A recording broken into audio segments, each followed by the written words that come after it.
గౌరవ రవాణా శాఖ మరియు బీసీ సంక్షేమ శాఖ మంత్రివర్యులు శ్రీ పొన్నం ప్రభాకర్ గారికి, సిద్దిపేట్ జిల్లా కలెక్టర్ గారికి, డైరెక్టర్ ఫిషరీస్ గారికి, Siddipet additional collector local body గారికి, ఇతరు ఉన్నత అధికారులు, డిఆర్డీఏ వారి సిబ్బంది అందరికీ, ముఖ్యంగా ఈరోజు ఇక్కడికి విచ్చేసిన అందమైన మహిళలు అందరికీ నా హృదయపూర్వక నమస్కారాలు.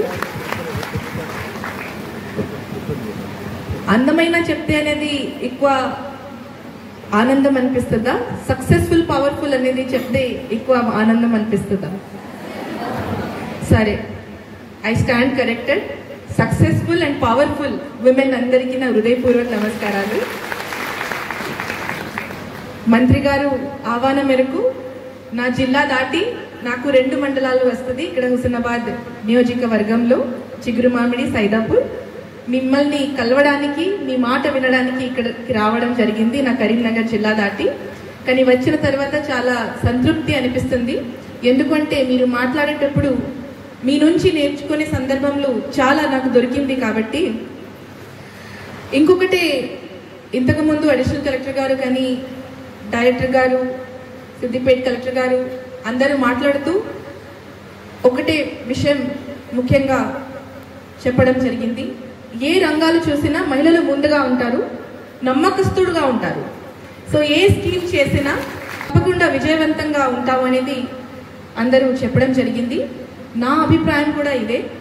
ఎందుకంటే ఈరోజు బ్యాంక్ లింకేజ్ వాటికి చూస్తే సో 100కి 100% 100 దాటిపోయింది. యాక్చువల్లీ బ్యాంక్ లింకేజ్ చూస్తే దానికన్నా ముఖ్యమైన విషయం ఏంటంటే లోన్ రీపేమెంట్లో కూడా ఎన్పిఏ అంటారు, అంటే ఫెయిల్ అయిపోయిన అంటాం లోన్స్లో.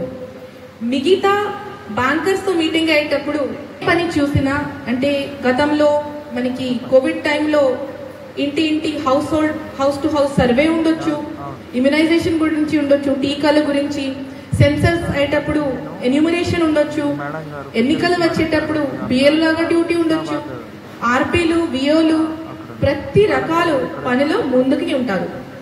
కానీ ఒకటి ఏంటంటే ఇప్పుడు వరకు మనకి ప్యాడీ ప్రొక్యూర్మెంట్ సెంటర్ ఉండొచ్చు, కస్టమ్ హైరింగ్ సెంటర్ ఉండొచ్చు.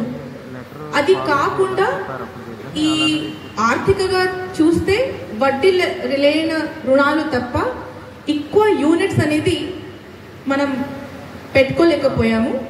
ఈ సందర్భంలో కొంత కొరత ఉండిపోయింది. అంటే ఎప్పుడైనా చూస్తే ఓన్లీ ఆ రివాల్వింగ్ ఫండ్ గురించే మాట్లాడేవాళ్ళు. ఒక చేతి నుంచి ఇంకొక చేతికి డబ్బు పోయింది, కానీ డబ్బు మీద ఇంకా డబ్బు ఏ విధంగా సంపాదించాలనేది ఆ ఆలోచన కొంచెం వెనకపడింది. ఈరోజు మనకి ఇందిరా మహిళా శక్తి పథకం వచ్చిన వల్ల ఏమవుతుంది అంటే ఏ రకంగా స్పీడ్లో మహాలక్ష్మి స్కీమ్లో బస్ ఎక్కి మీరు వెళ్ళిపోతున్నారు, ఆ రకంగా ఈరోజు మీరు ఆర్థిక స్వేచ్ఛలు కూడా ముందుకి ఉన్నారు. ఎందుకంటే అన్ని రకాల స్వేచ్ఛ ఉండొచ్చు, కానీ ఆర్థిక స్వేచ్ఛ కన్నా ఎక్కువ విలువైన ఏ స్వేచ్ఛ కూడా లేదు. సో వంటగది నుంచి ప్రపంచం చూడాలంటే తప్పకుండా మీరు ఆర్థికంగా నిలబడాలి, మీ సొంత కాళ్ళ మీద నిలబడాలి. సో మహిళా శక్తి పథకం కింద మనకి 15 కానీ ముఖ్యంగా 14 రకాలు స్కీమ్స్ ఉన్నాయి. సో ఆ స్కీమ్స్లో ఓన్లీ 14 రకాలు మాత్రం ఉన్నది అనేది కొంతమంది మనకి అడిగేవాళ్ళు. కానీ ముఖ్యంగా ఒక స్కీమ్ ఉంది, micro enterprises. Okay, so micro enterprise scheme కింద మీరు చూస్తే ఇది మీరు open to your innovative thinking. మీరు మీ ఆలోచన మేరకు ఏమైనా యూనిట్ మీరు పెట్టుకోవచ్చు, దానికి ప్రభుత్వం మీకు సహాయంగా ఉంటుంది. సో కరీంనగర్ జిల్లా వాటికి చూస్తే ఈరోజు సుమారు 8,000 వరకు మైక్రో ఎంటర్ప్రైజెస్ యూనిట్స్ కోసం మహిళలు ముందుకి రావడం జరిగింది. దాంట్లో సుమారు 3,000 వరకు ఇప్పటికీ గ్రౌండింగ్ కూడా అయిపోయింది. ఎంత స్పీడ్గా ఉన్నారు మహిళలు మీరు ఆలోచించాలి. సో దాంతోపాటు ఈరోజు ప్లాస్టిక్ వేస్ట్ మేనేజ్మెంట్ యూనిట్ ఉండొచ్చు, ఈవెంట్ మేనేజ్మెంట్ యూనిట్ ఉండొచ్చు, ముఖ్యంగా ఫుడ్ ప్రాసెసింగ్ మీరు చేస్తూ ఉంటారు. కానీ ఇప్పుడు వరకు చూస్తే ప్రతి ఆఫీస్లో చాయ్ బిస్కెట్ బిల్ అయితే చాలా ఎక్కువ వచ్చేది, కానీ వెనక చూస్తే ఏదో ఒక హోటల్ పేరు ఉండేది. ఇప్పుడు రాష్ట్ర ప్రభుత్వం ఆధ్వర్యంలో మహిళా శక్తి క్యాంటీన్లు ఓపెన్ అయిన తర్వాత వాస్తవం చెప్పాలంటే ఈ రోజు మహిళలు వంటగది నుంచి కలెక్టరేట్ వరకు రావడం జరిగింది. మీరు పెట్టిన చాయ్ బిస్కెట్, గర్రెలు, బజ్జీలు అన్నీ కూడా ఈరోజు మనం తినగలుగుతున్నాము. సో ఇంకా బాగా మీరు చేయాలి, ఇదే రకంగా ముందుకు వెళ్ళాలి అనేది కోరుకుంటూ, ఎందుకంటే అవసరం ప్రతిసారి రాదు, వచ్చేటప్పుడు మనము చక్కగా దానికి సద్వినియోగం చేయాల్సిందే. ఇంకొకటి ఏంటంటే గతంలో కూడా చూసాము, చాలా వాటికి మహిళలు వచ్చి ఈ పసుపు పౌడర్ కని, మిర్చి పౌడర్ కని, ఈ శానిటరీ ప్యాడ్ కని, ఇది మేము తయారు చేశాము మేడం, మాది కొనండి, దయచేసి కొనండి, మేము చాలా పేదవాళ్ళు అని చెప్పేవాళ్ళు. వాళ్ళకి నేను ఒకటే సలహా చెప్పేవాళ్ళు, మీరు పేదవాళ్ళు కాబట్టి మీరు తయారు చేసిన సామాన్లు మనం కొనము, మీ తయారు చేసిన సామాన్ మంచి ఉంది అని మీరు చెప్తే మేము కొంటాం.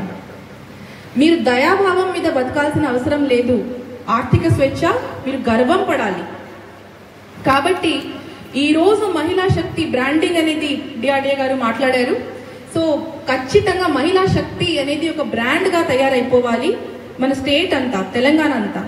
సో కాబట్టి మహిళా శక్తి పథకం ఆధ్వర్యంలో మహిళా సంఘాలు ఇది తయారు చేశారు అని చెప్తే, ఒక మాట వస్తే ఎన్నో రకాలు మనకి మార్కెట్లు దొరికినా మనం ఫస్ట్ మీ దగ్గరికి పోయినట్టు మీరు అంత బాగా తయారు చేయాలి. మీ తయారు చేసిన ఉత్పత్తి మీద మనం అందరం గర్వపడాలి. ఆ రకంగా మీరు తయారు చేస్తే కనుక అప్పుడు నిజమైన వాస్తవమైన ఆర్థిక స్వేచ్ఛ వస్తుంది. సో దయాభావం కాకుండా గర్వభావంతో బతకాలి, డిగ్నిటీతో బతకాలనేది నేను మిమ్మల్ని అందరినీ కోరుకుంటున్నాను. సో మహిళలు ఎవరికన్నా తక్కువ లేదు అని అందరూ అంటారు, కానీ ఒక మహిళగా నేను కొంచెం పార్షియల్గా ఉంటాను. సో మహిళా పక్షపాతిగా ఉంటాను. కాబట్టి నా దృష్టిలో ఏంటంటే అంతకన్నా మహిళల్ని ముందు ఉంటారు. సో ఇది ఈసారి మీకు ఈ అవకాశం వచ్చింది కాబట్టి ఈ 14 రకాల స్కీమ్స్ లో మంచి గ్రౌండింగ్ చేస్తూ, ఎక్కడైనా మీరు లోన్ తీసుకుంటున్నారు, ఇప్పుడు వరకు ఏ విధంగా లోన్ రీపేమెంట్ చేసి ముందుగా ఉన్నారు, ఇప్పుడు నుంచి కూడా అట్లాగే చేస్తూ ఇంకా బాగా చేయాలనేది కోరుకుంటూ, ఇంత దూరం నుంచి నన్ను పిలిపించి ఈ అవకాశం నాకు కల్పించిన మంత్రి గారికి మరొకసారి ధన్యవాదాలు తెలియజేస్తూ ముగిస్తున్నాను. Madam, thank you madam, thank you madam.